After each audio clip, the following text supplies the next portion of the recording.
Hello Rafi. আসসালামু আলাইকুম sir. হ্যাঁ, স্যার সবাই কি অ্যাটেন্ড করছে? স্যার আজকে কি সেকেন্ড টার্মে ক্লাস শুরু করতেছেন স্যার? হ্যাঁ হ্যাঁ, ভাইরোলজি। জি স্যার। ভাইরোলজি। হ্যাঁ স্যার, ওইটা আমরা সেকেন্ড টার্মে পড়ছিলাম তো স্যার, এই জন্য আর কি স্যার জিজ্ঞেস করলাম।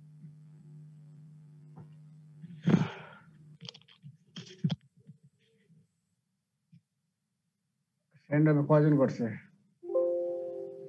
স্যার ওই যে আমরা স্যার 20 জন স্যার, পুরাতন যারা আছি স্যার। সবাই করছে? জি স্যার। আচ্ছা, ক্লাস। আচ্ছা, ভাইরাস। আজকে ভাইরোলজি জেনারেল ভাইরোলজি নেব। এখন জেনারেল ভাইরোলজি কয়েকটা লেকচার লাগবে। এখন এগুলো যদি ঠিক মতন সবাই না বোঝো তাহলে কিন্তু সিস্টেম ভাইরোলজি কিচ্ছু বুঝবে না। এই জন্য সবাই, রাফি সবাইকে বলে দিয়েছে তো? Rafi, hello Rafi, hello. কি আজকে রাফি আসছেন নাকি? স্যার আছে তো স্যার, নেটওয়ার্ক মনে হয় শুনতে পারতেছে না স্যার, ওই যে দেখা যাইতেছে স্যার।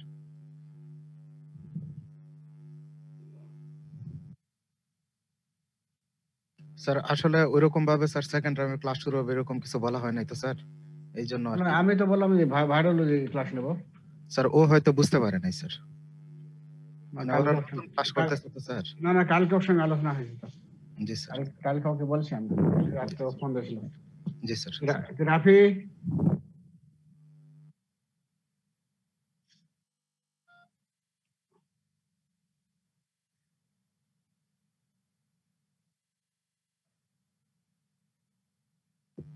স্যার ডিসকানেক্ট হয়ে গেছে মনে হয় স্যার।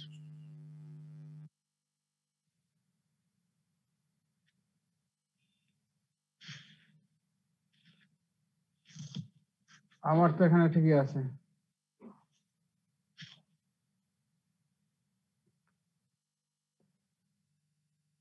হ্যাঁ, ক্লাসে আছো?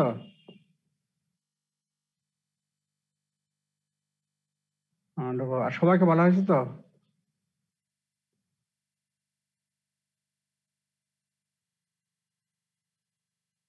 হ্যাঁ,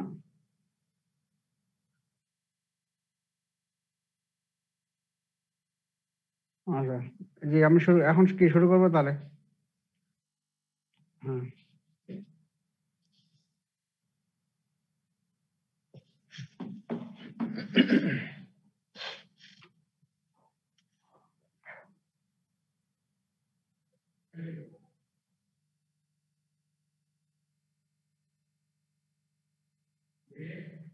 তাহলে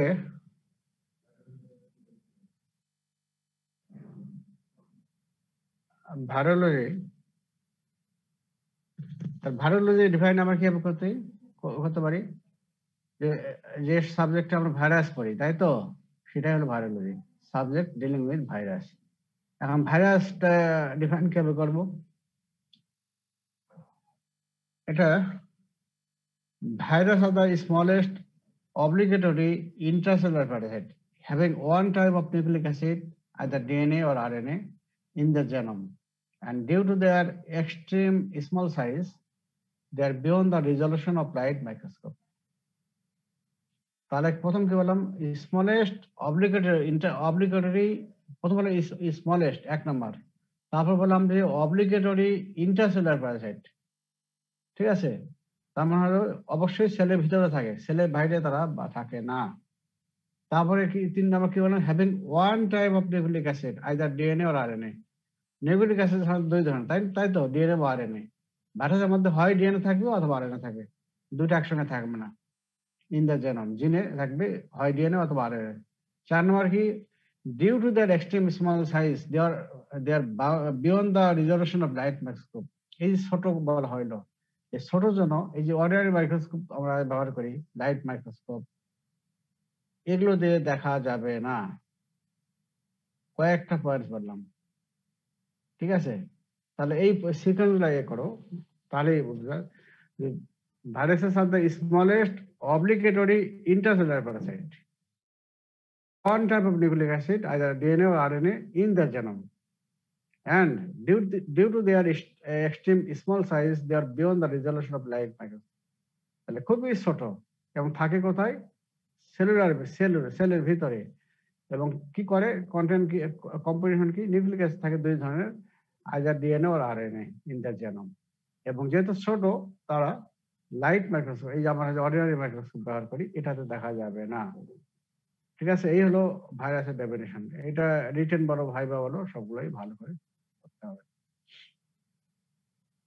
এখন এই যে ডেফিনিশন যদি তোমার খেয়াল থাকে ভালো করে, তাহলে এর যে ক্রাইটেরিয়া ক্যারেক্টার, তাহলে তুমি এখান থেকে অনেকগুলো পয়েন্টস পাবা।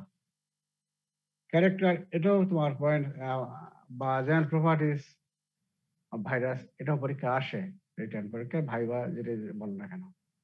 তাহলে সেখান থেকে দেখো আমরা কি পাচ্ছি, স্মলেস্ট অব্লিগেটরি ইন্ট্রাসেলার প্যারাসাইট। স্মলেস্ট এবং অব্লিগেটরি ইন্ট্রাসেলার প্যারাসাইট, হ্যাঁ, সেলের বাইরে তারা বাঁচতে পারবে না। কি যেন বাঁচতে পারবে না তারা, অব্লিগেটরি ইন্ট্রাসেলার প্যারাসাইট কেন হয় সেটা আমরা পরে আসতেছি। এবং কি করে, having one type of nucleic acid either DNA or RNA in the genome. তাহলে নিউক্লিক অ্যাসিড দুই ধরনের, একটা আরএনএ ডিএনএ। ভাইরাসের ক্ষেত্রে ডিএনএ আরএনএ যে কোনো একটা থাকবে, আর ব্যাকটেরিয়া যদি হয় তাহলে দুটাই থাকবে, তাই তো। আর ভাইরাস আমরা যখন ওই জেনারেল ব্যাকটেরিয়া পড়াইছিলাম তখন কিন্তু বলেছিলাম ভাইরাস হলো অ্যাসেলুলার, তাই না? আর ব্যাকটেরিয়া কি বলা হয়েছিল?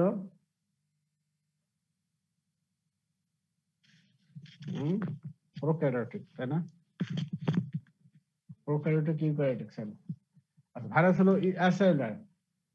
সেল নাই একবারে নয়, কিছু আছে, মেইন সেলুলার নাই। অ্যাসেলুলার স্ট্রাকচার কিছু না হলে হ্যাভিং নো সেল ওয়াল নাই, রাইবোজোম নাই, মাইটোকন্ড্রিয়া নাই, কিচ্ছু নাই। এগুলোর কারণে তারা অ্যাসেলুলার। ঠিক আছে, having no cell wall, no ribosome এবং নো মাইটোকন্ড্রিয়া, কিচ্ছু নাই। এবং metabolic enzyme, having no metabolic enzyme. ঠিক আছে, রিমেম্বার দিস। এগুলোর কারণে কিন্তু তোমার এগুলোকে বলা হয় অ্যাসেলুলার। আর এই যে due to their extreme small size they are beyond the resolution of light microscope. ছোটর জন্য তারা দেখা যাবে না অর্ডিনারি মাইক্রোস্কোপ। তার কি যে দেখা যাবে, সিন বাই ইলেকট্রন মাইক্রোস্কোপ। ঠিক আছে, আর উন্নত মানের মাইক্রোস্কোপ যেটা এখন পাওয়া যায়, ইলেকট্রন মাইক্রোস্কোপ, এর মাধ্যমে দেখা যাবে। তাহলে আমরা 6টা পয়েন্টস কিন্তু পাইলাম এখানে। এছাড়া আর কি আছে? Culture, grow in cell culture, not grow in inanimate culture media. যেমন ব্যাকটেরিয়া আমরা কালচার করলাম, অলরেডি অনেকগুলো কালচার মিডিয়া ছিল, তাই না? এগুলো কি ইনঅ্যানিমেট না? ওখানে কোনো কি ইয়ে থাকে তোমার, কি বলে, জীবন থাকে? হ্যাঁ, অ্যানিমেল সেল থেকে কোনো কিছু না হয়েছিল কি কালচার মিডিয়া আমরা তৈরি করছি, বিভিন্ন পাউডার নিয়েছি, তাই না? তাই তো, ওগুলো জড় পদার্থ নিয়ে আমরা তৈরি করা হয়েছে। আর এখানে হলো এই inanimate culture media, bacterial culture media যেগুলো আছে, এগুলোতে তারা গ্রো করবে না। তাহলে গ্রো করার জন্য তাদের জন্য লিভিং সেল লাগবে, লিভিং সেল লাগবে। এই লিভিং সেল থেকে আমরা ওই ইয়ে করি, টিস্যু তৈরি করি। তো কি কি আছে এগুলো আমরা পরে পড়বো। ভাইরাস কালচার কৃষি এসে করা হয়, সেটা পরে পড়বো আমরা। এখন জানা রাখো যে গ্রোইন সেল কালচার আমরা করে থাকি। ঠিক আছে, নট গ্রোইন ইনঅ্যানিমেট কালচার। আর বংশবৃদ্ধি কিভাবে করে? Multiply by process known as replication. এবং one virus can replicate to produce hundreds of progenic virus. এই যে একটা ভাইরাস থেকে রেপ্লিকেট হয়ে তৈরি হয় 100টারও বেশি ভাইরাস তৈরি হবে, চিন্তা করছো? আর ব্যাকটেরিয়া কিভাবে হয় বংশবৃদ্ধি করে? By binary fission. Binary fission. তার মানে একটা থেকে দুইটা, দুইটা থেকে চারটা, এইভাবে তৈরি হবে। কিন্তু এখানে প্রসেসটাকে বলা হচ্ছে রেপ্লিকেশন। এবং একটা ভাইরাস থেকে তৈরি হচ্ছে hundreds of progeny virus. Progeny মানে কি, তার বংশগুলো তৈরি হচ্ছে, প্রোজেনি ভাইরাস অনেকগুলো তৈরি হয়। আবার যেহেতু ভাইরাস, এখানে যদি অ্যান্টিবায়োটিক আমরা যদি দিই ট্রিটমেন্ট করতে যাই, তাহলে অ্যান্টিবায়োটিক কোনো কাজই করবে না, এই অ্যান্টিবায়োটিক রেজিস্ট্যান্ট। ভাইরাসের আবার ট্রিটমেন্ট কিভাবে করে থাকি? ইন্টারফেরন, এইটাই ভাইরাসের ট্রিটমেন্ট ব্যবহার করা হয়। আগে হয়তো, এখন আরো অনেক ড্রাগ চলে আসছে, তবে লিমিটেড, কম। ইন্টারফেরন তোমরা ওই যে অলরেডি পড়েছো, এবং ইন্টারফেরন আমরা একটা ক্লাস এক্সট্রা করে আমরা নেব। ইন্টারফেরন আরো অনেক কিছু জানার দরকার আছে, তবে খুব বেশি তোমাদের জানা নেব না। ইন্টারফেরন সেন্সিটিভ, এই কয়টা হলো তোমাদের পয়েন্টস। তাহলে পয়েন্টস গুলো খেয়াল রাখবে। তাহলে ডেফিনেশন দেখা আছে স্মলেস্ট অব্লিগেটরি ইন্টারসেলুলার প্যারাসাইট। তাহলে খুবই স্মল এবং অব্লিগেটরি ইন্টারসেলুলার প্যারাসাইট। তারপরে নিউক্লিক অ্যাসিড আছে একটা, either DNA or RNA, not both, এবং অ্যাসেলুলার স্ট্রাকচার। কি যেন বলা আছে, have no cell wall, no ribosome, no mitochondria, এবং মেটাবলিক এনজাইম নাই। এই মেটাবলিক এনজাইম নাই, এই যে মাইটোকন্ড্রিয়া নাই, এগুলোর কারণে এগুলোর কারণে সমস্যাটা কি হচ্ছে, এগুলোর কারণে তোমার কিন্তু এই তোমার সেলের বাইরে বাঁচতে পারে না, সেলের ভিতরে। ঠিক আছে, এই যে আগে বলা অব্লিগেটরি ইন্টারসেলুলার প্যারাসাইট পরে আসতেছে আবার। এবং due to the extreme small size they are beyond the resolution of light microscope, seen by electron microscope দেখা যাচ্ছে। আর কি আছে, কালচার করা হয় কোথায়, সেল কালচার করা হয়। আর মাল্টিপ্লাই যে বংশবৃদ্ধি করে হলো বাই রেপ্লিকেশন, এবং এই রেপ্লিকেশন প্রসেসের মাধ্যমে একটা ভাইরাস থেকেই 100টারও বেশি প্রজাতির ভাইরাস তৈরি হবে। আর ট্রিটমেন্টের জন্য অ্যান্টিবায়োটিক যদি দেওয়া হয় তাহলে অ্যান্টিবায়োটিক কাজ করবে না, এই যে আমরা হচ্ছে অ্যান্টিবায়োটিক রেজিস্ট্যান্ট আর ইন্টারফেরন এখানে সেন্সিটিভ। তাহলে এখন দেখো তোমার হলো, এখন দেখো এই যে বলা হলো অব্লিগেটরি ইন্টারসেলুলার প্যারাসাইট, কেন বলা হয়? আগেই বলা হয়েছে যে এই যে তোমার মাইটোকন্ড্রিয়া নাই, এন্ডোপ্লাজমিক রেটিকুলাম নাই, এগুলো কিচ্ছু নাই। আবার কি মেটাবলিক এনজাইম নাই। তাহলে এগুলো যদি না থাকে তাহলে তারা কি খাবার তৈরি করতে পারবে, এনার্জি তৈরি করতে পারবে? পারবে না, পারবে না স্যার। এই কারণে তারা অন্যের উপর ডিপেন্ডেন্স করে।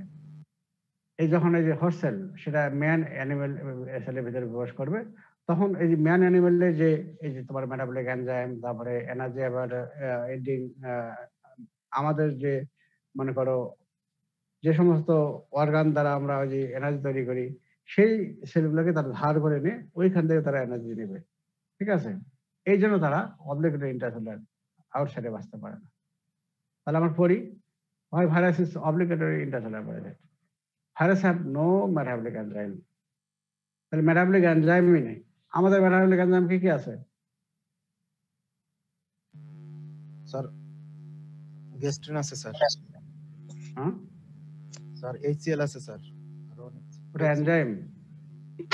আমাদের সবগুলা যে গ্লাইকোলাইসিসের সব যে এনজাইম গুলা, ওইটাই তো মেটাবলিক এনজাইম স্যার। স্যার আমাদের গ্লুকোজ 6 ফসফোডিহাইড্রোজেনেজ অনেক আছে স্যার, অনেক আছে সেগুলো, আর এদের নাই কিন্তু। তাহলে having no metabolic enzyme এবং it replicates in the cell by using the enzymes energy by using the enzymes and energy link apparatus of the host cell. Host cell থেকে তারা ধার করে নেবে, তাদের সেখান থেকে তারা ধার করে নিয়ে তারা করতে পারবে। ঠিক আছে, it cannot exist outside the cell, and virus is obligatory intercellular. ঠিক আছে, এই জন্য বলা হয় ইন্টারসেলুলার প্যারাসাইট। এটাও পরীক্ষা আসে ভাইবা রিটেন সুবিধা। আর এই ভাইরাস ইনফেকশন কাকে করে? অল হায়ার অ্যানিমেল, যেমন ম্যান অ্যানিমেল সবাইকে তারা ইনফেকশন করবে। ইভেন এই ব্যাকটেরিয়া আছে না, ইউনিসেলুলার অর্গানিজম, যেমন ব্যাকটেরিয়া, এলজি, এদেরকেও ইনফেকশন করে। ঠিক আছে, ব্যাকটেরিয়াকেও ইনফেকশন করে, চিন্তা করছো? এবং যে সমস্ত ভাইরাস ব্যাকটেরিয়াকে ইনফেকশন করে তাকে বলা হয় ব্যাকটেরিওফাজ, অলরেডি আমি বলেছিলাম। ঠিক আছে, তাহলে এখন ডেফিনিশনটা এখন যাও তো এখন ভাইরাসের। এখন খেয়াল, এখন তোমার কঠিন হবে কিন্তু। দেখো তো, viruses are the smallest obligatory intercellular Parasite having only one type of nucleic acid, either DNA or RNA, in the genome, and due to their extreme small size they are beyond the resolution of light microscope. এখন কঠিন মনে হচ্ছে এখন? Hello, হ্যাঁ sir. তাহলে এইভাবে পড়ো। এখন দেখো আমরা জানবো হলো ভাইরাস এবং ব্যাকটেরিয়া। অলরেডি আমরা জেনারেল ব্যাকটেরিয়ালজিতে আমরা পড়েছি, ওই সেই একই জিনিসগুলো আসে এখানে, ওটা বেশ সামান্য একটু পার্থক্য আছে। ওগুলো আগে যেগুলো আছে সেগুলো যদি দাও তাহলেও হবে। আগে আমরা এভাবে পড়িনি, আমরা পড়ে, তাই না, ব্যাকটেরিয়া ভাইরাস পড়িনি আমরা। ঠিক ওইভাবে দাও, তাহলে হবে। বা এটাও যদি দাও তাও সমস্যা হবে না। সাইজ কি, এটাও কিন্তু পরীক্ষায় আসে, বেশ করে তোমার রিটার্ন পরীক্ষা আসে। সাইজ কি 20 to 300 ন্যানোমিটার, ন্যানোমিটার, মিলিমিটার না, মাইক্রো ন্যানোমিটার। ব্যাকটেরিয়া সাধারণত বেশি একটু বড় হয়, মোর দেন 300 ন্যানোমিটার। এবং ভাইরাস কি অব্লিগেটরি ইন্টারসেলার আগে জানছি। আর ব্যাকটেরিয়া কি সেলের ভিতরেও থাকতে পারে, ভিতরের বাইরেও থাকতে পারে, তাই না? কিছু কিছু ভাইরাস কি ব্যাকটেরিয়া কি সেলের ভিতরে থাকে, যেমন ইন্টারসেলার ব্যাকটেরিয়া কি কি আছে? স্যার রিকেটশিয়া, ক্যালামাইডিয়া আর বর্নিটিল এগুলো আছে। তো এগুলো আবার ম্যাক্সিমাম গুলাই দেখো এক্সট্রা সেলুলার, সেলের বাইরে থাকে। এই জন্য একবারে বলা হয়েছে ফ্যাকাল্টেটিভ ইন্টারসেলুলার, মানে সেলের ভিতরেও থাকে বাইরেও থাকে, ঠিক আছে? এই জন্য এই টার্মটা একবারে নিয়ে আসা হয় না, ঠিক আছে? সেল ওয়াল, এখানে দেখো ভাইরাসের সেল ওয়াল নাই, অ্যাসেলুলার যেত সেল ওয়াল নাই, ব্যাকটেরিয়াতে সেল ওয়াল থাকবে। আর নিউক্লিক অ্যাসিড ভাইরাস কি আইদার ডিএনএ আর আরএনএ, আর ব্যাকটেরিয়া থেকে বোথ আরএনএ এবং ডিএনএ থাকবে। তারপর হলো মেমব্রেন বাউন্ড অর্গানেলস, ব্যাকটেরিয়াতে থাকে না, তাই না? তাই তো, মেমব্রেন বাউন্ড অর্গানেলস যেমন রাইবোজোম, মাইটোকন্ড্রিয়া, এন্ডোপ্লাজমিক রেটিকুলাম, এগুলো থাকে ব্যাকটেরিয়াতে? থাকে না স্যার। থাকে না। রাইবোজোম থাকে কিন্তু ওই ভাইরাসে থাকে না। রাইবোজোম থাকে কিন্তু ওই যে মাইটোকন্ড্রিয়া, এন্ডোপ্লাজমিক রেটিকুলাম এগুলো থাকে না। রাইবোজোম তো থাকবেই, কারণ রাইবোজোম না থাকলে তোমার প্রোটিন সিনথেসিস হবে না। রাইবোজোম তোমার হলো ভাইরাসে থাকে না কিন্তু ব্যাকটেরিয়া থাকবে। মাইটোকন্ড্রিয়া তোমার ভাইরাসে থাকবে না আর ব্যাকটেরিয়া থাকবে। মেটাবলিক এনজাইম দেখো নাই ভাইরাসে, আর ব্যাকটেরিয়াতে আছে। এরপরে দেখো রেপ্লিকেশন কিভাবে করে, ভাইরাস যে বংশবৃদ্ধি করে এটার নাম হলো রেপ্লিকেশন, ব্যাকটেরিয়ার নাম হলো বাইনারি ফিশন। আর কালচার কোথায় করা হবে? Can grow in cell culture but not in inorganic culture media. আর ব্যাকটেরিয়া কি can grow in cell culture and also inanimate culture media. Maximum virus bacteria, তাহলে এই যে এখানে দেখো আমরা ব্যাকটেরিয়া তো কি ইনঅ্যানিমেট কালচার মিডিয়াতে ইউজ করি, ব্লাড এগার বলো, চকলেট এগার বলো, এগুলো কি ইনঅ্যানিমেট না এগুলো? আবার কিছু ব্যাকটেরিয়া দেখো সেল কালচার, টিস্যু কালচার লাগে। যেমন দেখো এই তোমার যে স্ক্রিশিয়া কলাই আমরা পড়লাম, তোমাদেরকে আমি পড়াইনি, এই ডায়রিয়াজেনিক স্ক্রিশিয়া কলাই, সেগুলো কিছু কিছু তোমার দেখবা, তোমাদের আমার শীটে দেখবা, ওগুলো যখন তোমার টিস্যু বা সেল কালচার করা হয়, তোমাদের জানার প্রয়োজন নেই। স্যার হেলা সেল।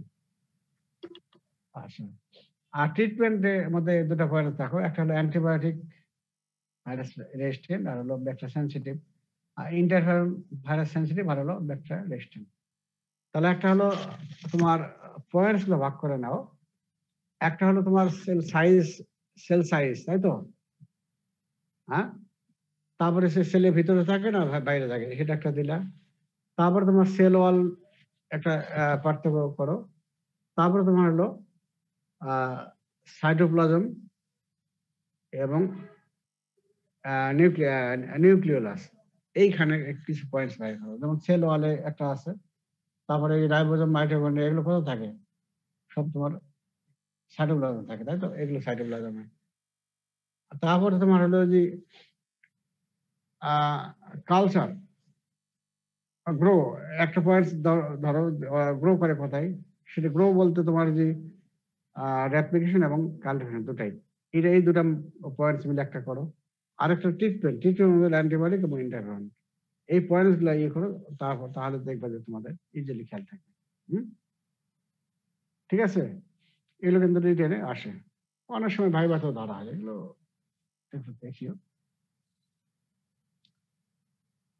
এই যে যেগুলো স্লাইড যতগুলোই পড়াচ্ছি এগুলো কিন্তু একটাও মানে বাদ দেবে না, সবগুলোই পড়বে, একটাও বলতে পারবে না যে এগুলো পড়তে হবে না। আচ্ছা, বাংলাদেশে এই ভাইরাল ডিজিজ কমন কোনটা বেশি? যেমন তোমার হলো এই যে ইনফ্লুয়েঞ্জা, ব্রঙ্কোলাইটিস এবং ভাইরাল নিউমোনিয়া। রেসপিরেটরি ট্র্যাক্ট এগুলো করে, ইনফ্লুয়েঞ্জা, ব্রঙ্কিওলাইটিস এবং ভাইরাল নিউমোনিয়া। ব্রঙ্কোলাইটিস কাদের করে? বাচ্চাদের করে, নিউবর্ন এদের বেশি হয়, ঠিক আছে, ব্রঙ্কিওলাইটিস। আর জিআই ট্র্যাক্টে যেমন কিছু করে ভাইরাল গ্যাস্ট্রোএন্টারাইটিস হয় না? শীতকালে কি ডায়রিয়া, শীতকালীন ডায়রিয়া যেগুলো হয় ম্যাক্সিমাম তোমার হলো শীতকালীন ডায়রিয়া হয় এই ভাইরাসের মাধ্যমে, বিশেষ করে রোটা ভাইরাস করে, ঠিক আছে, তোমরা জানো কি এটা? রোটাভাইরাল ডায়রিয়া ইন ইনফ্যান্ট আর নরওয়াল্ক ভাইরাস মেইনলি করে, খালি বাচ্চা না, সবাইকে করে রোটা ভাইরাল ডিস। শীতকালীন ডায়রিয়া গুলো কজ বাই ভাইরাস। তারপরে তোমার ডেঙ্গু ফিভার বর্ষাকালে হয়, তাই তো? আর hepatitis virus A, B, C এবং ই, এগুলো তোমার এগুলো কোনো সিজন নাই, সব সিজনে হয়। তবে হ্যাঁ, এ ভাইরাসটা তোমার কোন কালে হয়? এটা ফিকো আর্লোতে হয়, কিন্তু বর্ষাকালে বেশি হয়, তো সব সময় হতে পারে, পানি দূষিত পানি খাইলেই হবে। চিকেন পক্স, মিজেলস এবং হার্পেস জেনিটালিস এগুলো তোমার বেশি হয়। হ্যাঁ, এখন চিকুনগুনিয়াও হচ্ছে অবশ্য, চিকুনগুনিয়া হচ্ছে। রেবিসটা বলা যাবে না। তাহলে এগুলো হলো common viral disease, common in Bangladesh, যেমন ইনফ্লুয়েঞ্জা, ব্রঙ্কোলাইটিস, ভাইরাল নিউমোনিয়া। আর জিআই ট্র্যাক্ট হচ্ছে gastroenteritis, dengue fever, hepatitis virus হচ্ছে চিকেন পক্স, মিজেলস, হার্পেস জেনিটালিস। এছাড়া আনকমন কি আছে? পলিওমাইলাইটিস আগে হয়তো, এখন কমে গেছে না? এখন তো তোমার হয় না বললেই চলে। এখন কিন্তু আর কয়েক বছর আমরা তো অলরেডি ইরাডিকেশন পর্যায়ে আছি, কিন্তু একমাত্র পারতেছে না কি জন্য? পার্শ্ববর্তী কান্ট্রিগুলোর জন্য আমরা পারি না, ঠিক আছে? যেমন ইন্ডিয়া বলো, পাকিস্তান বলো, বা তোমার এই যে মায়ানমার বলো, এগুলোতে কি হয়? ওরা কিন্তু, আমরা ওই যে ইপিআই প্রোগ্রামে যতটা সফল, অন্যান্য দেশ কিন্তু এত সফল হয়নি, ঠিক আছে? যা বলে ওই সমস্ত কান্ট্রিতে এখন হলো ওদের জন্য আমরা কিন্তু ইরাডিকেশন করতে পারছি না। কি জন্য? যে আমরা তো মনে করো এই ট্রাভেলিং হচ্ছে, ইন্ডিয়ান বলো বা পাকিস্তানি বলো, মায়ানমার, সবসময় ওরা যাচ্ছে, আমরা আমরা আমরা আবার যাচ্ছি না, এই ট্রাভেলিং হচ্ছে। যার ফলে কিন্তু আমরা কিন্তু এমন এখনো আসি নাই, তাহলে এখনো কিন্তু স্পোরাডিক কিছু কিছু হয়, যার ফলে আমরা কিন্তু এখনো ইরাডিকেশন ঘোষণা করতে পারি নাই। এই কারণেই র্যাবিস এটা হয়, কিন্তু এটা তোমার তো সবসময় হয় না র্যাবিস, তাই তো? র্যাবিস এটা একটা হলো তোমার কি বলে, র্যাবিস তোমার স্পোরাডিক আকারে হয়, একবার কমন বলা যাবে না। র্যাবিস কিন্তু ভালোই হয়, তবে কমন বলা যাবে না। এটা ভাইরাল এনকেফালাইটিস, জাপানিজ এনকেফালাইটিস, এটা সাধারণত হয় এবং ফ্যাটাল হইলে রক্ষা নাই, সঙ্গে সঙ্গে মারা যায়, সিরিয়াস মানে, তবে এগুলো কমন না, হচ্ছে স্পোরাডিক আকারে। তারপরে এইচআইভি ইনফেকশন, এইডস, এটা এখনো কমন বলা যাবে না। যেমন থাইল্যান্ড মানে কি একবারে এইডস এ একবারে কি ভরে গেছে, তাই না? ওই সমস্ত কান্ট্রি গুলোতে একবারে এইডস এ ভরে গেছে। ইউরোপিয়ান কান্ট্রি বলো, আমেরিকা বলো, এগুলো কি এইডস এ ভরে গেছে। কিন্তু বাংলাদেশে কিন্তু আছে, এখনো কিন্তু বাংলাদেশে অনেক আসে, যেহেতু আমরা তো বিভিন্ন কান্ট্রিতে যাচ্ছি, যার ফলে আমাদের কান্ট্রি তো আছে, কিন্তু এখনো অত পর্যায়ে আসেনি, যার ফলে আনকমনই এখনো আছে। হ্যাঁ, কমন বলবো না। এইচআইভি ইনফেকশন বা এইডস। মামস আগে হয়তো, এখন কমে গেছে। আগে মামস বহু হয়তো। প্যাপিলোমা এটাও কিন্তু হচ্ছে, এটাও কিন্তু হয়, একবার কমন বলা যাবে না। তাহলে এগুলো আনকমন। আর কমনের মধ্যে ওই আগে যেগুলো বললাম এগুলো তাহলে মুখস্থ করিও, ভাইভাতে ধরা হয়, ব্রিটেনও আসে। এখন আমরা বলবো ভাইরাসের বেসিক স্ট্রাকচার বলবো। বেসিক স্ট্রাকচার কি?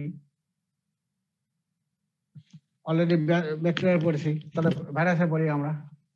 সাইজ, ভাইরাসের সাইজটা সাধারণত কি স্মল, তাই না? ব্যাকটেরিয়া অনেক স্মল। আগে বললাম কি 20 to 300 ন্যানোমিটার, অনেক ছোট। এবং এর মধ্যে এক্সাম্পল যদি দেওয়া হয়, যে পোলিও ভাইরাস, সবচেয়ে স্মলেস্ট ভাইরাস পোলিও ভাইরাস, এর হলো সাইজ হলো 20 ন্যানোমিটার। আর সবচেয়ে বড় হলো স্মল পক্স ভাইরাস, এটা হলো 300 ন্যানোমিটার। ঠিক আছে, তাহলে সাইজ একটা খেয়াল রাখো। তারপর শেপ হতে পারে তোমার এই ব্যাকটেরিয়ার মধ্যে দেখো এখানে কিছু পার্থক্য আছে। রাউন্ড হতে পারে বা স্ফেরিক্যাল হতে পারে, রড লাইক হতে পারে, বুলেট শেপ হতে পারে এবং ব্রেক হতে পারে, ইটের মতো হতে পারে। রাউন্ড বা স্ফেরিক্যাল এক্সাম্পল হলো ইনফ্লুয়েঞ্জা ভাইরাস। আর রডের মতো কোনটা, টোবাকো মোজাইক ভাইরাস, তামাকের মধ্যে ইনফেকশন করে, টোবাকো মোজাইক ভাইরাস। আর বুলেট শেপ র্যাবিজ ভাইরাস। র্যাবিজ যখন পড়াবো তখন বলবো র্যাবিজের বুলেট মানে কি, বুলেট বিদ্ধ, তোমার যে হার্টে যে বুলেট বিদ্ধ হয় তাহলে কি কেউ বাঁচে? বাঁচবে না স্যার। বাঁচবে না। তেমনি র্যাবিজ যদি কাউকে আক্রমণ করে তা তার বাঁচন নাই, সে মারা যাবে, তাই না? জি স্যার। ওই জন্যই এই শেপটাও বুলেট শেপ, এই কারণেই খুব বিদ্ধ হলে আর কোনো ক্রমে বাঁচবে না। আর ব্রিক লাইট যেমন পক্স ভাইরাস, তাহলে শেপ হলো রাউন্ড হতে পারে, রড হতে পারে, বুলেট শেপ হতে পারে, ব্রিক লাইট হতে পারে। এগুলো তাহলে সাইজ শেপ হইলো। এখন এসো এই স্ট্রাকচারের মধ্যে, এখন দেখো পড়ি কি কি নিয়ে গঠিত একটা কমপ্লিট ভাইরাস পার্টিকেল। কি কি নিয়ে গঠিত? একটা জেনম থাকবে, নিউক্লিক অ্যাসিড জেনম থাকবে। নিউক্লিক অ্যাসিডটাই জেনম বলা হয় আর কি। তাহলে নিউক্লিক অ্যাসিড জেনম, তাকে আবার সেন্ট্রালি থাকবে, তাকে কাভারিং করে থাকবে তোমার ক্যাপসিড। এই দুটোকে আবার কাভারিং করে থাকবে ইনভ্যালপ। আর এই যে এগুলোর ভিতরে থাকবে তোমার হলো কিছু এনজাইম থাকবে এবং কিছু প্রোটিন থাকে। এগুলোকে বলা হয় accessory enzyme or other protein. Accessory বলা হচ্ছে যে কোনো ভাইরাস থাকে, কোনো ভাইরাস থাকে না। হ্যাঁ, ঠিক আছে, পরে আমরা আসতেছি। এখন এই যে নিউক্লিক অ্যাসিড জেনম দেখো,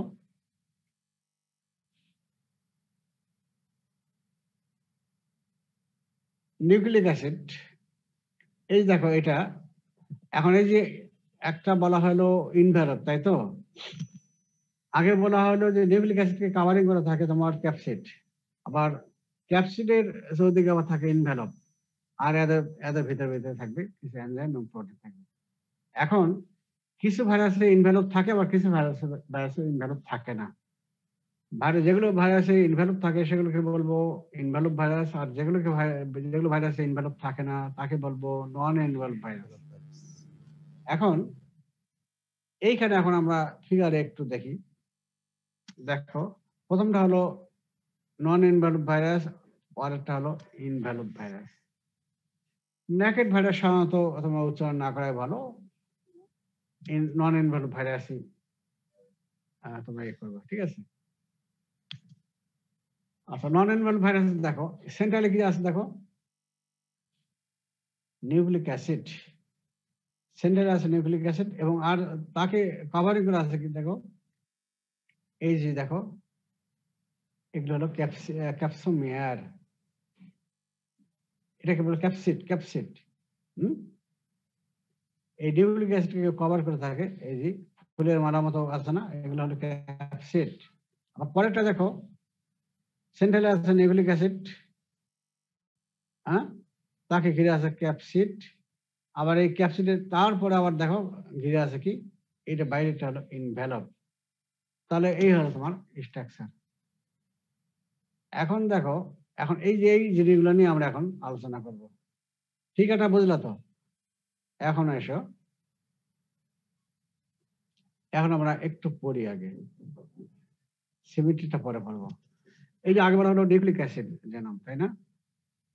নিউক্লিক অ্যাসিড বলতে কি আছে, এখানে কি আছে আগেই বলা হয়েছে, either DNA or RNA, not both, যে কোনো একটা থাকবে, হয় ডিএনএ অথবা আরএনএ। এই জন্য বলা হয়, এই জন্য আমরা ক্লাসিফাই করি ডিএনএ ভাইরাস এবং আরএনএ ভাইরাস, এবার ক্লাসিফাই করব, পরে আমরা আসতেছি, ঠিক আছে? ডিএনএ, এই যে নিউক্লিক অ্যাসিডের ভিত্তি করে ভাইরাস দুই ধরনের, ডিএনএ ভাইরাস এবং আরএনএ ভাইরাস, ঠিক আছে? তাহলে একসঙ্গে দুটা থাকে না। তারপরে এই যে ডিএনএ আরএনএ থাকে, এগুলো সিঙ্গেল স্ট্যান্ডার্ড থাকে অথবা ডবল স্ট্যান্ডার্ড। এক সিঙ্গেল থাকতে পারে অথবা ডবল স্ট্যান্ডার্ড। এটা খেয়াল রাখা যেন পরে আবার আসতেছি। এই এবং জেনোমটা লিনিয়ার হয়ে থাকতে পারে, লাইনের মধ্যে থাকতে পারে, বা সার্কুলার হতে পারে, গোলাকার হতে পারে, সেগমেন্টেড হতে পারে, খন্ড খন্ড হতে পারে, অথবা নন সেগমেন্টেড, খন্ড খন্ড নাই। ঠিক আছে, তাহলে জেনোম হলো আইদার ডিএনএ আরএনএ, এবং এই ডিএনএ আরএনএ হয় সিঙ্গেল একটা স্ট্যান্ড থাকতে পারে অথবা ডবল স্ট্যান্ড থাকতে পারে। আর হলো এগুলো লিনিয়ার হতে পারে, সার্কুলার হতে পারে, বা সেগমেন্ট হতে পারে, নন সেগমেন্ট হতে পারে।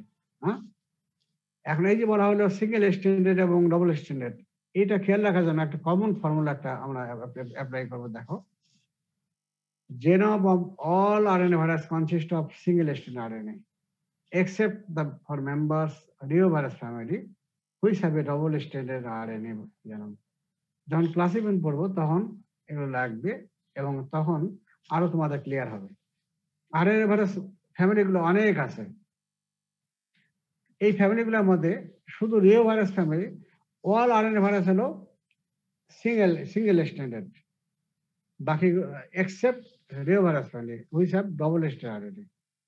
আবার ডিএনএ ভাইরাস দেখো, genome of all DNA virus consists of double stranded RNA, D for double, DNA মানে double stranded virus, double stranded DNA except parvovirus which have a single stranded DNA genome. পারবো হলো single standard. ঠিক আছে, খেয়াল থাকবে। এখনো তো কঠিন মনে হচ্ছে, আবার তো শেষ করো। তাহলে all RNA virus have genome কি কনসিস্ট অফ কি single standard RNA except reovirus family which have double stranded. আর all DNA virus genome consists of double stranded DNA except parvovirus which have single stranded DNA genome. এই হলো genome. এখন জেনোমের তোমার কাজ কি, importance কি, বা ফাংশন বলো, সেটাই বলো না কেন। জিন কি করে, জিনের কাজ তোমার অলরেডি জানো। জিন কি একটা জেনেটিক ইনফরমেশন ক্যারি করে, তাই তো নাকি? It encodes the genetic information which is necessary for replication of virus. Genetic information আরো অনেক কারণে তোমার প্রয়োজন হয়, তার মধ্যে এটা একটা গুরুত্বপূর্ণ। Necessary for replication of virus. ঠিক আছে, এই যে যখন রেপ্লিকেশন করে, যখন বংশবৃদ্ধি করে, কখনো তোমার কি এই যেমন তোমার বাঘের পেট থেকে কখনো কি তোমার যে বাইর হবে, তোমার এই বিড়াল বাইর হবে? বাঘের বাচ্চা কখনো বিড়াল হয়? না স্যার। না স্যার। হয় না, বাঘের বাচ্চা বাঘই হয়, তাই না? বিড়ালের বাচ্চা কখনো বাঘ হয় না, বিড়ালের বাচ্চা বিড়ালই হয়, তাই না? তেমনই মানুষের কি, মানুষের বাচ্চা মানুষ হয়। হ্যাঁ, কখনো কি বাঘ হয়? হয় কি? না স্যার। হয় না স্যার। হয় না। এটা ফিজিক্যালি, কিন্তু ফিজিক্যালি এটা, কিন্তু আমি যদি বলি যে হয়, দ্বিমত করবা? স্যার আপেক্ষিক অর্থ হইতে পারে স্যার। এই জন্য বলতেছি যে মানুষ হয়। মানুষ রাক্ষস কেন? মানুষ তো রাক্ষসের চেয়ে অধম। এখন তো কয়টা লোক ভালো বাবা বলো তো? কয়টা লোক ভালো পাবা তুমি? এখন পার্সোনালি তুমি দেখো, তোমরা কয়টা ভালো পাবা? তোমরা কয়টা পার্সোনালি তুমি ভালো পাবে না? হ্যাঁ, তবে ডিজার্টেড হওয়ার কিছু নাই। এখনো ভালো লোক আছে দেখি পৃথিবীটা এখন টিকে আছে। ম্যাক্সিমামই খারাপ, কিন্তু এর মধ্যে কিছু কিছু ভালো লোক আছে। এই কারণেই এখনো কিন্তু গোটা পৃথিবী এখনো টিকে আছে। সবাই যখন খারাপ হয়ে যাবে তখন কিন্তু পৃথিবী টিকবে না।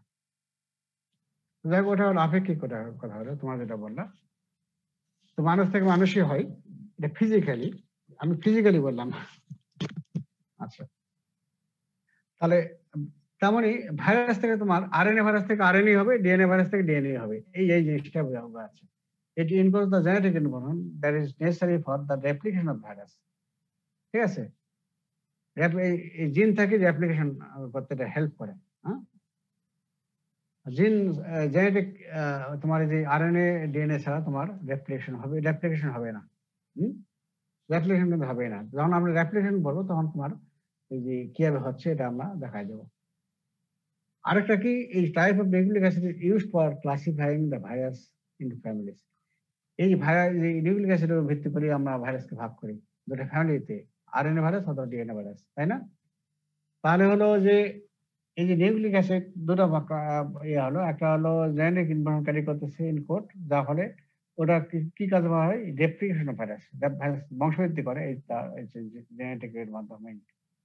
আর নিউক্লিক অ্যাসিডের মাধ্যমে আমরা কি করতেছি, ভাইরাসকে ভাগ করতেছি বাই কিন্তু কি হবে, আরএনএ ভাইরাস অথবা ডিএনএ ভাইরাস। এই তো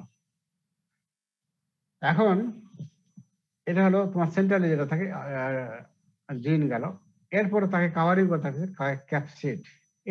এটা কি বলবো, ক্যাপসিডটা কাকে বলবো? Viral nucleic acid are surrounded by a protein coat call capsid.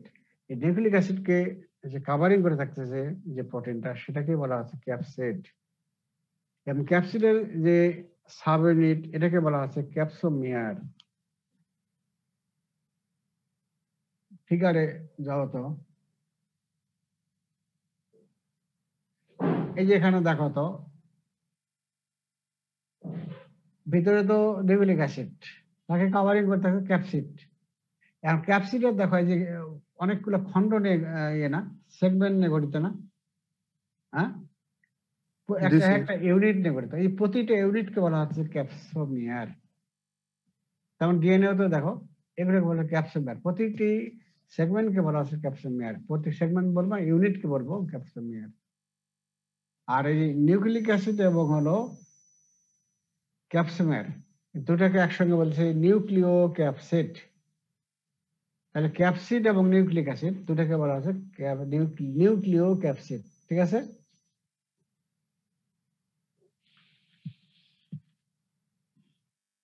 তাহলে এই হলো ক্যাপসিড। তাহলে নিউক্লিক অ্যাসিডকে যে কাভারিং করে থাকছে সেটাকে বলে ক্যাপসিড, এবং ক্যাপসিডের যে এই যে প্রতিটা ইউনিট, সাব ইউনিটকে বলা হচ্ছে ক্যাপসোমিয়ার। এর ফাংশনটা কি? এবং structure consist of nucleic acid genome and capsid protein together call nucleic acid, ঠিক আছে?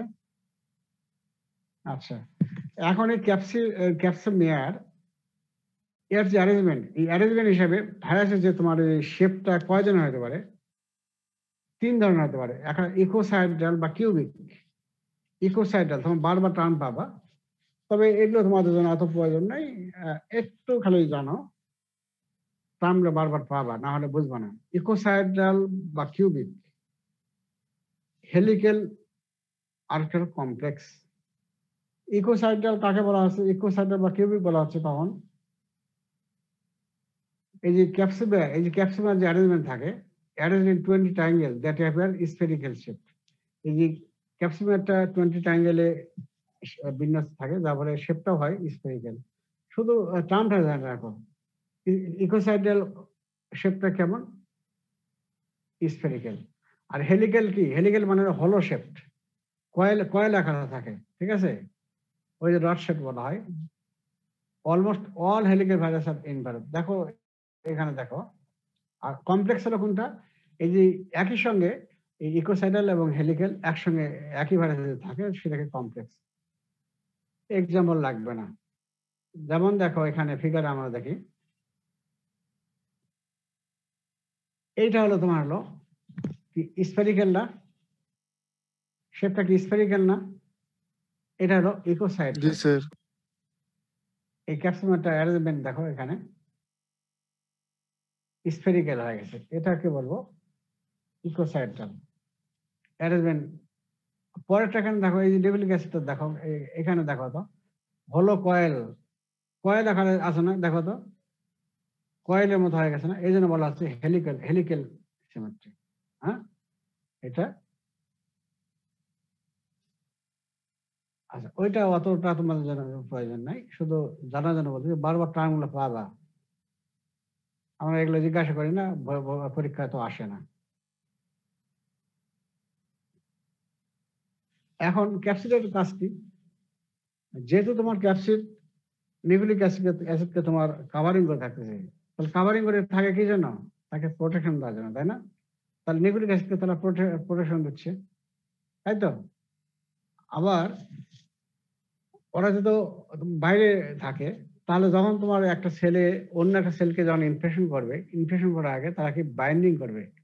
যে ব্যাকটেরিয়া কি করতো, প্যাথোজেনিস আমরা পড়ছে কি, অবশ্যই বাইন্ডিং করতে হবে আগে, তাই না? জি স্যার। যেমনই ভাইরাসও বাইন্ডিং করবে, বাইন্ডিং করে ইনভ্যালভের মাধ্যমে, যেগুলো ইনভ্যালভ ভাইরাস সেগুলো ইনভ্যালভের মাধ্যমে ভাইরাস বাইন্ডিং করবে, আর যেগুলো তোমার নন ইনভ্যালভ ভাইরাস তার কাভারিং কোনটা, ক্যাপসিড, তাই তো? উপরের লেয়ারটা ক্যাপসিড, ওই ক্যাপসিডের মাধ্যমে হোস্ট সেলের সঙ্গে অ্যাটাচমেন্ট করবে। এই দুটাই হলো কাজ। আর কি কাজ করতে পারে? অ্যান্টিজেন হিসেবে কাজ করতে পারে, তার মানে তার বিপরীতে অ্যান্টিবডি তৈরি হবে। আরেকটা কি, শেপ অফ ভাইরাস এর উপর ডিপেন্ড করে। যেমন এই যে কি বললাম, শেপ কি তিনটা বললাম, ইকোসাইডাল, তারপরে কি বললাম, হেলিক্যাল এবং নেক্সট এই হলো তোমার কাজ। তার প্রোটেকশন কি, ভাইরাসকে প্রোটেকশন দিচ্ছে, it protect the nucleic acid from hostile environment. তারপরে তোমার হলো in case of non-involved virus, it mediates attachment to the host cell membrane. তার নন ইনভলভ ভাইরাস যেগুলো, সেগুলোতে বাইরের লেয়ারটা কি, ক্যাপসিড, এই ক্যাপসিডের মাধ্যমে সেল মেমব্রেনের সঙ্গে তারা অ্যাটাচমেন্ট করে। আরেকটা হলো কি, ইট হ্যাজ অ্যান্টিজেনিক প্রপার্টি, তার মানে এর বিরুদ্ধে অ্যান্টিবডি তৈরি হয়। আরেকটা হলো কি, ভাইরাসের শেপটা ডিপেন্ডস করে তোমার হলো ক্যাপসিডের উপরে। এই তোমার হলো ক্যাপসিডের কাজ।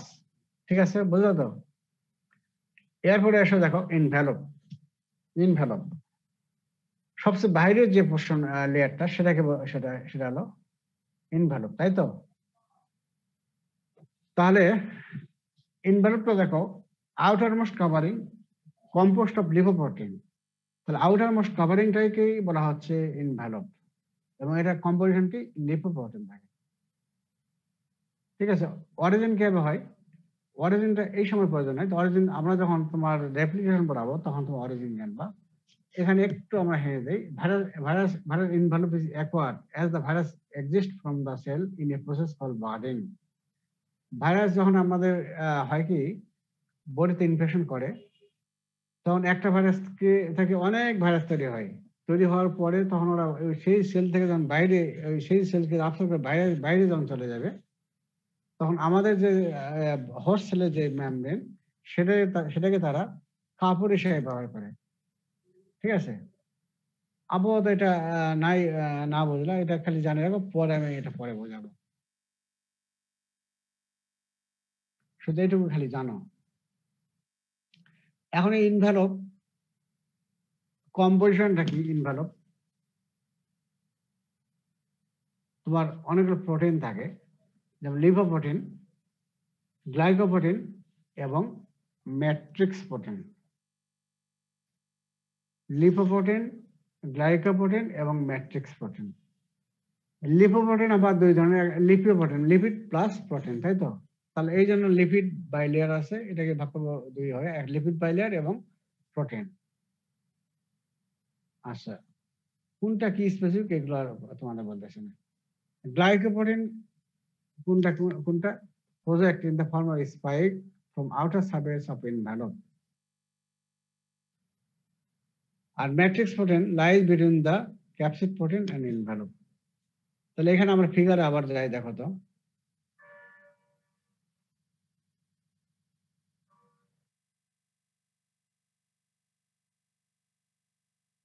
এই দেখো তো, এই যে বাইরের লেয়ারটা হলো এটা হলো ইনভ্যালভ, তাই তো? এই ইনভ্যালভের, এই যে ইনভ্যালভেরও উপরে দেখো কাঁটার মতো কিছু আছে না, দেখো তো। জি স্যার। এগুলোই হলো গ্লাইকোপ্রোটিন স্পাইক। তোমার করোনা ভাইরাস দেখছো না? জি স্যার। এই যে তোমার জি স্যার। টিভিতে যেমন দেখাচ্ছে, ওখানে দেখায় না? টিভিতে জি স্যার। দেখায়, ফিগারে পেপারেও আসা দেখিও স্পাইকি দেখাচ্ছে, ভাইরাস কেমন ঘুরতেছে। হ্যাঁ, এই বাইরে স্পাইক, এই যে এগুলো হলো গ্লাইকোপ্রোটিন।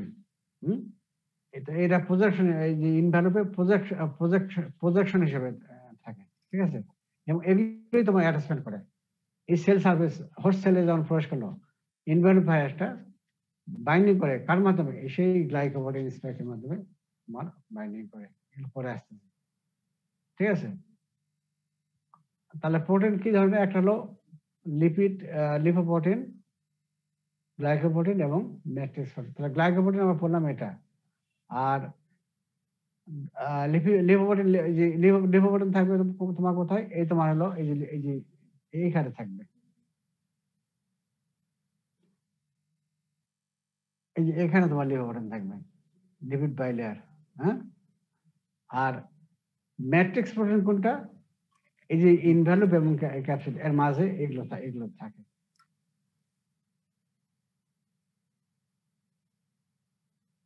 আরো ফিগার দেখো, এই স্পাইক এগুলো তোমার গ্লাইকোপ্রোটিন, ঠিক আছে, এগুলোই তোমার হলো গ্লাইকোপ্রোটিন। এই ফিগারে দেখো তো ম্যাট্রিক্স প্রোটিন আরো দেখাচ্ছে। উপরে এই যে ইনভ্যালুপের দেখো, উপরে এটা হলো গ্লাইকোপ্রোটিন, তাই তো? তারপরে দেখো ম্যাট্রিক্স প্রোটিন, বোঝা যাচ্ছে না? হ্যাঁ, আর এই যে ম্যাট্রিক্স প্রোটিন আর হলো গ্লাইকোপ্রোটিন, এর মাঝখানে থাকতেছে হলো ম্যাট্রিক্স প্রোটিন, ঠিক আছে? তোমার সরি, তোমার হলো লিপিড লাইপোপ্রোটিন। জি স্যার। আচ্ছা, ফিগার গুলো আঁকবা কেন? ফিগার গুলো পরীক্ষায় রিটেনে লাগে।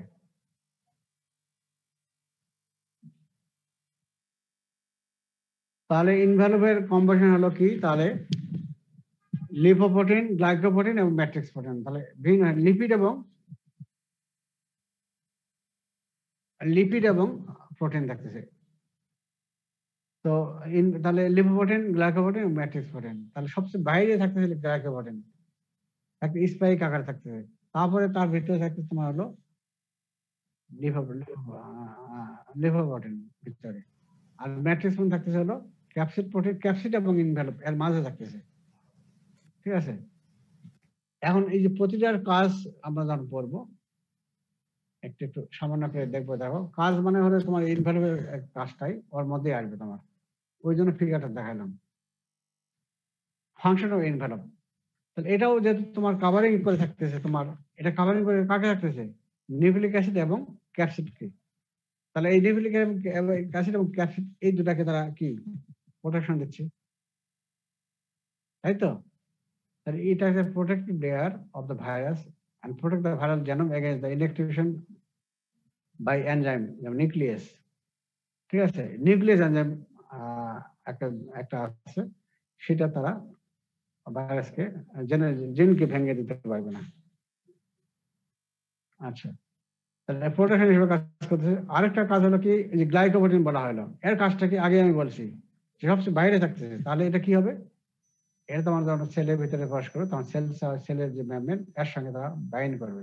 বাইন্ড করার পরে তারপরে সেলটা, ওই ভাইরাসটা আমাদের হোস্ট সেলের ভিতরে প্রবেশ করবে, ঠিক আছে? এই গ্লাইকোপ্রোটিন আরেকটা গুরুত্ব হলো কি, ইট ইজ অ্যান্টিজেনিক হিসেবে কাজ করে, এর বিপরীতে অ্যান্টিবডি তৈরি হয়, ঠিক আছে? তাহলে এখন আমরা গ্লাইকোপ্রোটিন পড়ি।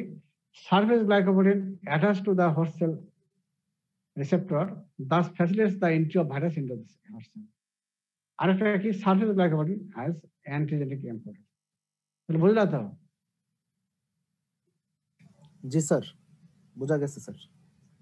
তাহলে এখানে দেখো তোমার, যেহেতু এই যে বাইরে থাকতেছে, তাহলে যখন সেলের ভিতরে আমাদের বডিতে প্রবেশ করতেছে, তাহলে আমাদের সেলের সঙ্গে বাইন্ড করতেছে, তো এই গ্লাইকোপ্রোটিন বাইন্ড করলো, তাই তো? আরেকটা কি, যেহেতু তারপরে আরেকটা কি, অ্যান্টিজেনিক প্রপার্টি। এই দুটা হলো তোমার কাজ।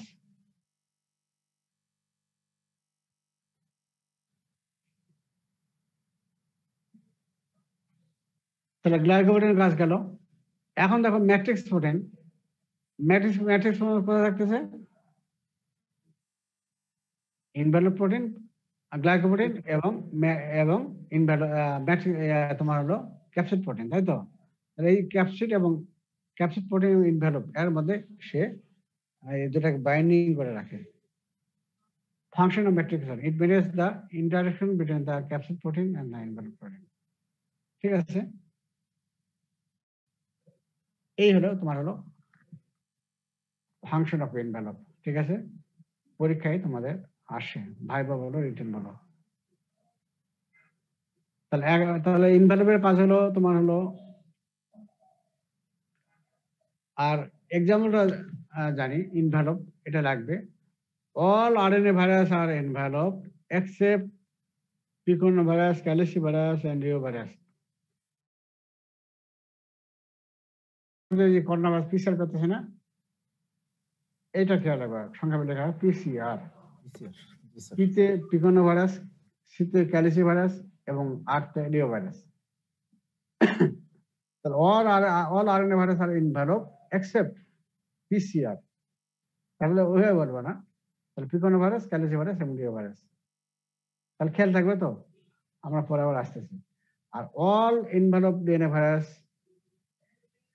ইনভ্যালভ ডিএনএ ভাইরাস আর কোনটা, হারপেস ভাইরাস, হ্যাপারনা ভাইরাস এবং পক্স ভাইরাস। এইচএসপি সূত্র এটা নাই, খেয়াল রাখো এইচএসপি, এবং তোমার যেভাবে খেয়াল রাখতে পারো। এইচতে হলো হারপেস ভাইরাস, আবার এইচপিতে হ্যাপারনা ভাইরাস এবং পিতে হলো পক্স ভাইরাস, এইচএসপি। তাহলে এখন আমরা কাজগুলো আমরা জানি। আর অ্যাক্সেসরি এনজাইম এবং আদার প্রোটিন। এনজাইম কি কি থাকে,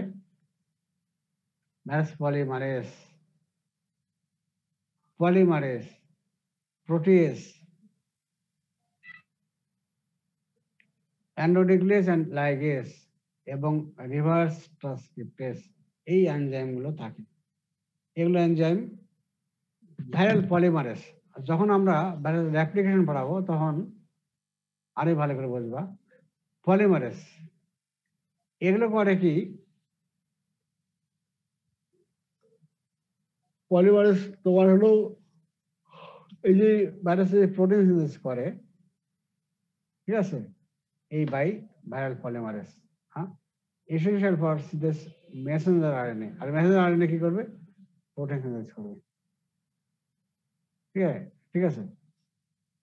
আচ্ছা, প্রোটিয়েজ কি করবে, to process large polypeptides into a small functional protein and helps to release nucleic acid from nucleocapsid in case of naked virus. তার মানে হলো যে নিউক্লিওক্যাপসিড, তোমার হলো যে একটা ভাইরাস যখন প্রবেশ করে আমার বডিতে, তখন হয় কি, যখনই মনে করো ক্যাপসিড দ্বারা বাইন্ড করলো, ঠিক আছে, তখন ওই ভাইরাস কিন্তু সম্পূর্ণ প্রবেশ করবে না, কিন্তু শুধু নিউক্লিক অ্যাসিডটা কিন্তু ভিতরে যাবে। কিন্তু তখন এই প্রোটিয়েজটা তখন তোমার এখানে কাজ করে।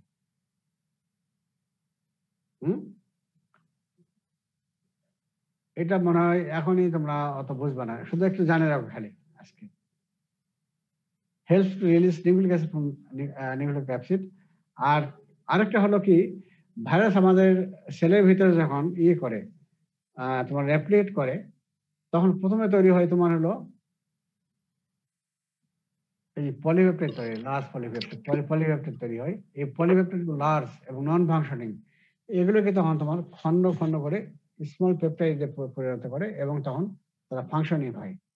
আপাতত এইটুকু খালি জানে রাখো। আর অ্যান্ডোনিউক্লিয়াস, এটাও রেপ্লিকেশন কাজে ব্যবহার হয়। আবার রিভার্স ট্রান্সক্রিপ্টেজ, এইটার কাজ কি, কিছু কিছু ভাইরাস আছে আরএনএ ভাইরাস, প্রথম তারা আরএনএ ভাইরাস থেকে তোমার ডিএনএ কপি তৈরি হয়, ডিএনএ কপি থেকে আবার আরএনএ হয়। এই যে রিভার্স হচ্ছে, প্রথম আরএনএ থেকে ডিএনএ হলো, ডিএনএ থেকে আবার আরএনএ হলো, হ্যাঁ, রিভার্স হচ্ছে না, এই জন্য নাম হলো রিভার্স ট্রান্সক্রিপ্টেজ। তো এটা পরে বুঝবা, আবার বুঝবো না। DNA by using the genome RNA as template in retrovirus. যেমন এই যে এইচআইভি ভাইরাস যেটা আছে, সেক্ষেত্রে হয় এটা, হেপাটাইটিস বি ভাইরাস সেখানে হয়। সো কল রিভার্স ট্রান্সক্রিপ্টেড, সঙ্গে বুঝবা না, আপাতত শুধু এইটুকুই জানে রাখো। জেনোম আরএনএ থেকে হলো কি ডিএনএ, এই সময় এখানে কাজ করতেছে কি রিভার্স ট্রান্সক্রিপ্টেড। ডিএনএ থেকে তোমার হলো মেসেঞ্জার আরএনএ, এখান থেকে আবার তৈরি হবে তোমার আরএনএ, আবার তৈরি হবে, ঠিক আছে। এনজাইম এগুলোই। তাহলে এখন আমরা যদি পড়ি, তাহলে প্রথমটা হলো কি, যে প্রথমটা কি হলো কম্পোজিশন, জিন, তাই তো? জেনেটিক ম্যাটেরিয়াল, ম্যাটেরিয়াল কি আছে? আরএনএ অথবা ডিএনএ, দুটো একসঙ্গে থাকে না। এবং ওই দুটার মাধ্যমে আমরা কি করি? আরএনএ ডিএনএ এর মাধ্যমে ক্লাসিফাই করি আরএনএ ভাইরাস বা ডিএনএ ভাইরাস। এখন এই যে জেন এই ভাইরাল যে জেনেটিক ম্যাটেরিয়াল কাজ কি? নিউক্লিক অ্যাসিড কাজ কি? নেচার ফর রেপ্লিকেশন, তাই তো? আরেকটা হলো ক্লাসিফাই করতেছি। আর ক্যাপসিডের কাজ কি? ক্যাপসিডের কাজ কি হলো? যেহেতু জিনকে কাভারিং করে থাকছে, তাহলে ওটাকে জিনকে তারা বা তোমার এই যে আরএনএ ডিএনএ কে তারা রক্ষা করতে হবে। আরেকটা হলো তোমার হলো অ্যান্টিজেন হিসেবে ব্যবহার হয়। আর ইনভলভের কাজ হলো কি? ইনভলভের যেহেতু তোমার সবচেয়ে বাইরের লেয়ার, সেখানে তোমার এই যে গ্লাইকোপ্রোটিন থাকে, এই গ্লাইকোপ্রোটিন কি করে? অ্যাটাচমেন্ট হেল্প করে, তাই তো? আবার অ্যান্টিজেন হিসেবেও ব্যবহার হয়। আর এই তো মেইন কাজ এটাই। আর কিছু এনজাইম আছে, তাহলে এগুলো ভালো করে পড়বা। এগুলো কিন্তু এখন আমরা পড়বো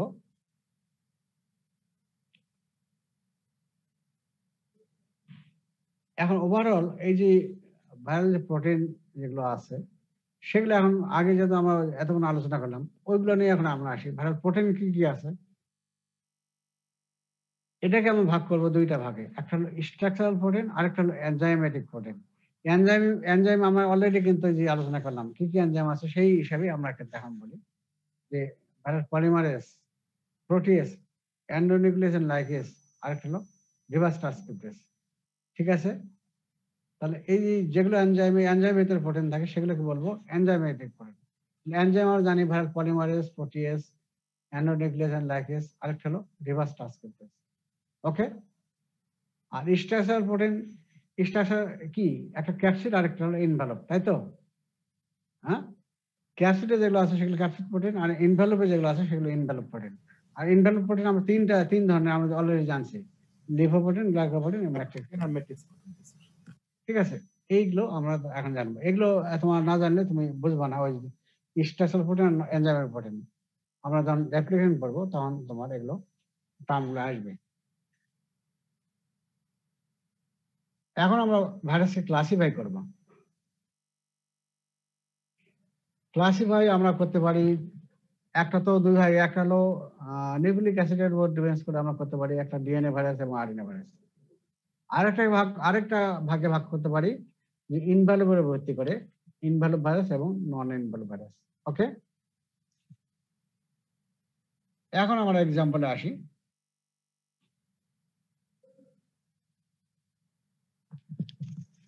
তাহলে আগে ডিএনএ ভাইরাস ভাগ করি। ডিএনএ ভাইরাস একটা হলো নন ইনভ্যালুয়েবল ডিএনএ ভাইরাস, আর একটা হলো ইনভ্যালুয়েবল ডিএনএ ভাইরাস। ঠিক আছে? নন ইনভ্যালুয়েবল ডিএনএ ভাইরাস এবং enveloped DNA virus. Non enveloped DNA virus কি?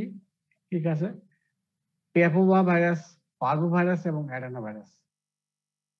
প্যাপোভা ভাইরাস, পার্ভো ভাইরাস এবং অ্যাডেনো ভাইরাস। এক্সাম্পল কি?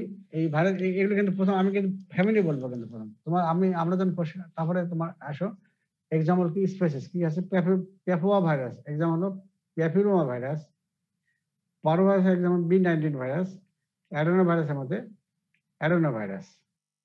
এর মধ্যে কিন্তু সবচেয়ে ইম্পর্টেন্ট হলো প্যাপোভা ভাইরাস। এই তার মধ্যে প্যাপিলোমা ভাইরাস, এটা ইম্পর্টেন্ট, এটা আমাদের ডিজিজ করে, যেমন তোমার এই সার্ভাইকাল কার্সিনোমা করে, জেনিটাল ওয়ার্স করে, এইটা ইম্পর্টেন্ট, এটা আমরা অলরেডি অবশ্যই পড়বো আমরা।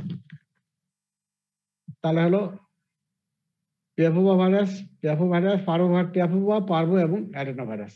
খেয়াল থাকবে। আরেকটা দেখো, এখন ইনভ্যালুয়েবল ডিএনএ ভাইরাস ভাগ করবো কি হবে? হ্যাপারনা ভাইরাস, হার্পিস ভাইরাস এবং pox virus. Hepadna virus example হলো কি, স্পেস হলো হেপাটাইটিস বি ভাইরাস। হার্পিস ভাইরাসের ভাগ করবো অনেকগুলো, 5টা 6টা আছে। তার মধ্যে কি herpes simplex virus type 1, herpes simplex virus type 2, varicella zoster virus, cytomegalo virus এবং এস্টিন বার ভাইরাস। আর পক্স ভাইরাসের এক্সাম্পল হলো small pox virus, chicken pox, তাই তো? এগুলো ভ্যাকসিনিয়া ভাইরাস। এগুলো খেয়াল রাখবে কি হবে দেখো, আমি কিন্তু আগেই বললাম ওই যে ইনভেলপ যখন করানো হলো তখন কি বলেছিলাম? HSP। তাহলে এইচ থেকে হলো হ্যাপারনা ভাইরাস, আরেকটা এসপি তো হার্পিস ভাইরাস, আর হলো পিতে পক্স ভাইরাস। এখন এক্সাম্পল যদি হ্যাপমান হলো হেপাটাইটিস বি ভাইরাস। আর হার্পিস ভাইরাসের মধ্যে আমরা হার্পিস ভাইরাস ওটারও ক্লাসিফিকেশন পড়াবো, যখন পড়বো যখন আমরা তখন আরো ক্লিয়ার হয়ে যাবে। হার্পিস ভাইরাস টাইপ 1 এটা দুইটা আছে, হার্পিস ভাইরাস টাইপ 1 এবং হার্পিস ভাইরাস টাইপ 2। তারপর ভ্যারিসেলা জস্টার ভাইরাস, এটা চিকেন পক্স করে। এটা varicella zoster virus chicken pox করে, এই জন্য চিকেন পক্স বলা যাবে না, এটা হলো চিকেন পক্স করে এটা ভ্যারিসেলা জস্টার ভাইরাস। তারপরে সার্টেমাইলো ভাইরাস এবং এপস্টেইন বার ভাইরাস। আর পক্স ভাইরাসের মধ্যে হলো স্মল পক্স ভাইরাস এবং ভ্যাকসিনিয়া ভাইরাস। ঠিক আছে। আর নন ইনভ্যালভ কি থাকে? পিপিএ, পেপোভা, পার্ভো এবং অ্যাডেনোভাইরাস, পিপিএ। তাহলে এই হলো তোমার হলো ডিএনএ ভাইরাস। এইভাবে খেয়াল রাখতে পারবা, খেয়াল রাখতে না পারলেও খেয়াল রাখতে হবে। এগুলো একবার ঠোঁটস্থ, এগুলো তো ভাইবা বলো রিটেন বলো, এগুলো না পারলে তোমার পাস হবে না। কিন্তু ইনভ্যারিয়েবলি সবাইকেই ধরা হয়। এখন আমরা ভাগ করবো আরএনএ ভাইরাস। আরএনএ ভাইরাসকে এটা ভাগ করবো ইনভ্যালভের ভিত্তি করে, নন ইনভ্যালভ আরএনএ ভাইরাস এবং ইনভ্যালভ আরএনএ ভাইরাস। আচ্ছা, এখন হলো নন ইনভ্যালভ আরএনএ ভাইরাস। আগেই বললাম একটা সূত্র কি বলেছিলাম? পিসিআর।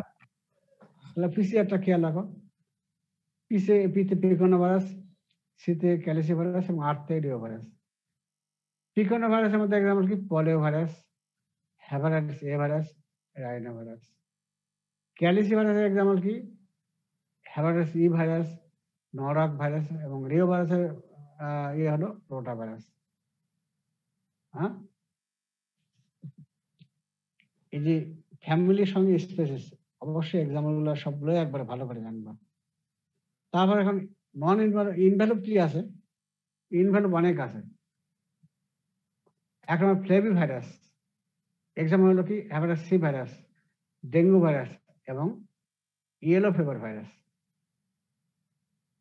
2 নম্বর toga virus. Toga virus example কি? রুবেলা ভাইরাস এবং চিকুনগুনিয়া ভাইরাস। চিকুনগুনিয়া, খুব চিকন নাকি? সরু নাকি? সরু, কিন্তু ডিজিজ করে মারাত্মক। গত বছরই তো হয়েছিল চিকুনগুনিয়া, তাই তো? মারাত্মক আকারে দেখা যাচ্ছিল বাংলাদেশে টোকা ভাইরাস। আর রিট্রোভাইরাসের মধ্যে তোমার যে এইচআইভি ভাইরাস, যেটা হিউম্যান ইমিউনোডেফিসিয়েন্সি ভাইরাস, আরেকটা হলো human T cell leukaemia virus.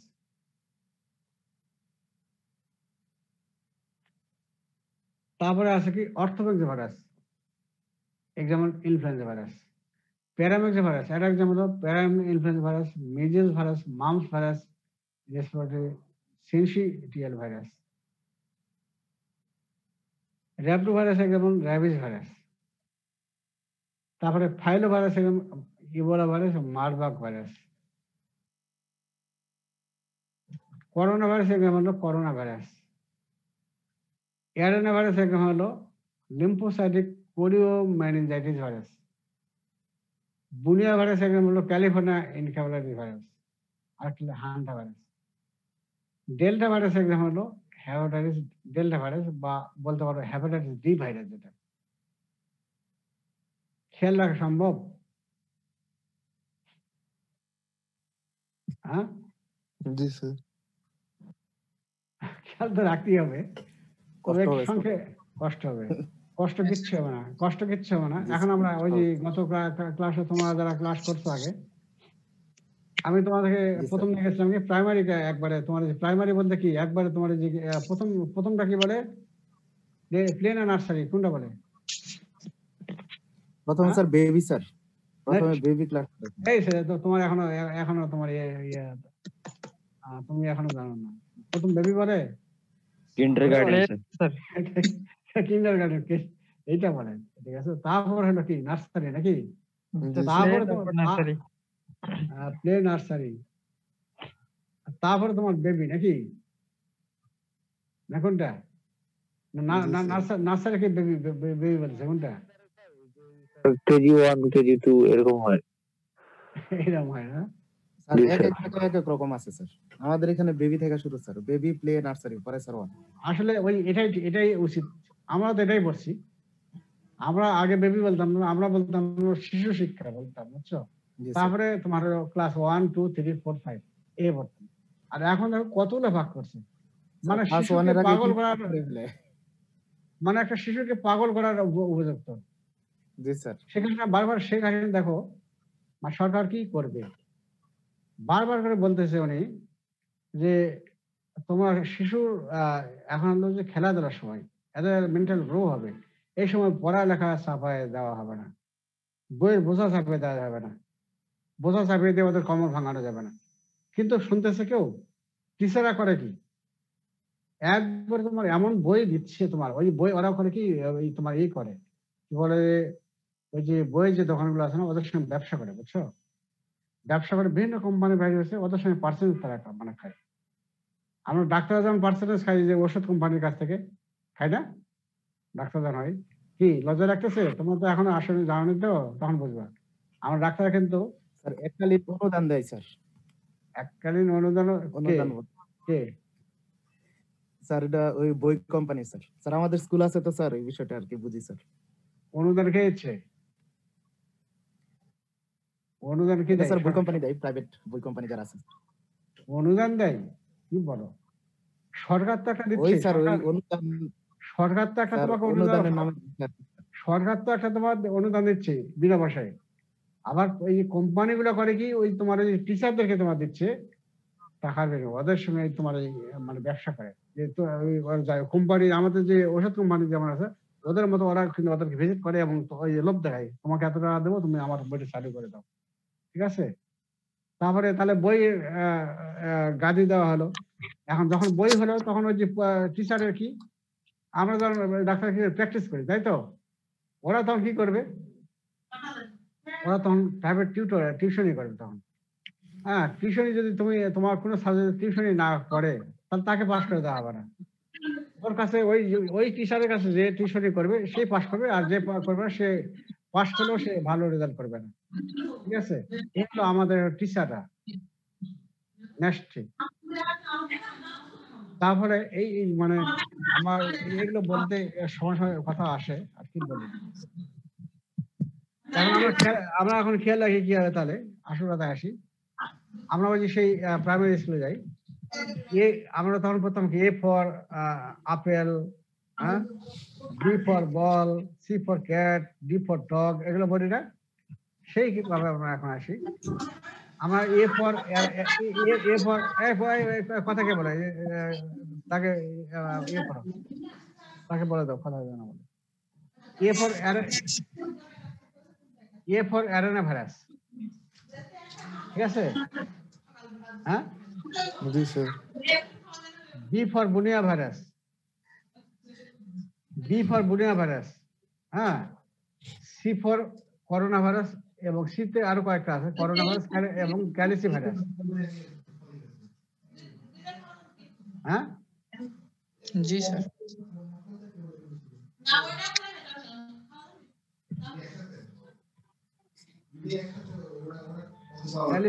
Calici এখানে, ক্যালিসি তোমার নন এনভালভে গেল। সি ফর এখানে দুইটা নিয়ে আসো। সিতে তোমার হলো করোনা ভাইরাস, হ্যাঁ, ওটা ইতে গিয়ে আগে আগে এটি পরে করে দিলে বেশি সমস্যা আছে। আচ্ছা, ডি থেকে এই কথা কে বলে? নেপালিরা কথা বলে না স্যার, নেপালি না তো, তাহলে কোথাকার? বাংলাদেশি স্যার। বাংলাদেশি স্যার। মনে হয় স্যার। বাংলাদেশে কে? সেটা তাহলে চিটাং নাকি? ভাষাটা মিউট হয়েছে স্যার, মিউট হয়ে গেছে স্যার। কিন্তু ভাষাটা ওইরকম মনে হচ্ছে তো, মানে ভাষাটা ওই কয়েক অঞ্চলের ভাষা শুনলে ওটা স্যার বিদেশিদের ভাষায় মনে হবে। স্যার আমাদের পিওর ময়মনসিংহ এর ভাষা শুনলে আপনি বুঝবেনই না স্যার যে কি বলতেছে। জি স্যার। তো ডি ফর ডেল্টা ভাইরাস, ঠিক আছে? D for delta virus. তারপর হলো ই ফর, ইতে নাই, এফ তে হলো ফাইলো ভাইরাস এবং ফ্লেভি ভাইরাস। হ্যাঁ, এফ তে ফাইলো এবং ফ্লেভি, ঠিক আছে? এফ, জি নাই, এইচ নাই, আই নাই, জে নাই, কে নাই, এল নাই, এমও নাই, তারপর সে হলো ও আছে, ওতে অর্থবীর্য, তারপরে ওর উপর পি প্যারাবীর্য ভাইরাস, হ্যাঁ, পি এর পরে আছে আর আছে র্যাপ্টো ভাইরাস, র্যাপ্টো এবং রেট্রো ভাইরাস, র্যাপ্টো এবং রেট্রো ভাইরাস। তারপরে এস আছে হলো S9, তারপর টিতে হলো টোকা ভাইরাস। এখন খেয়াল থাকবে, একটু পড়ে নেওয়া তাহলে খেয়াল থাকবে। তাহলে A for adeno virus, B for bunya virus, C for corona virus, হ্যাঁ, ডি ফর ডেল্টা ভাইরাস, তারপরে হলো E9, F9, এফ হলো ফাইলো ভাইরাস এবং ফ্লেভি ভাইরাস, ফাইলো ভাইরাস এবং ফ্লেভি ভাইরাস, তাই তো। তারপরে GH9, তারপরে ওতে হলো ওতে অর্থোবীর্য এবং পিতে প্যারাম্যাক্সো ভাইরাস, তারপরে আরতে হলো র্যাপ্টো ভাইরাস এবং রিও ভাইরাস, রিট্রো ভাইরাস, আর হলো টিতে টোকা ভাইরাস। এখন কি খেয়াল থাকবে নাকি? তোমার যে শোনো, তোমার যে মানে একটা কমন সূত্র নিতে হয়, বুঝছো? খেয়াল, পড়াশোনা হলো কখন সবসময় একটা সূত্রের মাথায় করতে হয়, তাহলে খেয়াল থাকে। আর এই যে যতগুলো ক্লাসে তুমি তো খেয়াল রাখতে পারবে না, পাগল হয়ে যাবে যদি তুমি যদি নর্মাল কিছু ফর্মুলা বের না করো। আমি এইভাবে খেয়াল রাখি, তোমরা যদি এইভাবে খেয়াল রাখো তাহলে কিন্তু তোমাদের জন্য ইজি হবে, নাহলে খেয়াল রাখতে পারবে না, কারণ আমাদের ফ্যামিলি তো অনেকগুলো। তারপরে এখন তোমার এক্সাম্পল, এখন তোমার জানতে হবে যে A for adeno virus, adeno ভাইরাসের এক্সাম্পল কি? Lymphocytic choriomeningitis virus. তারপরে B for bunya virus, bunya virus কি? ক্যালিফোর্নিয়া ইনক্যাফালাইটিস ভাইরাস এবং হান্টার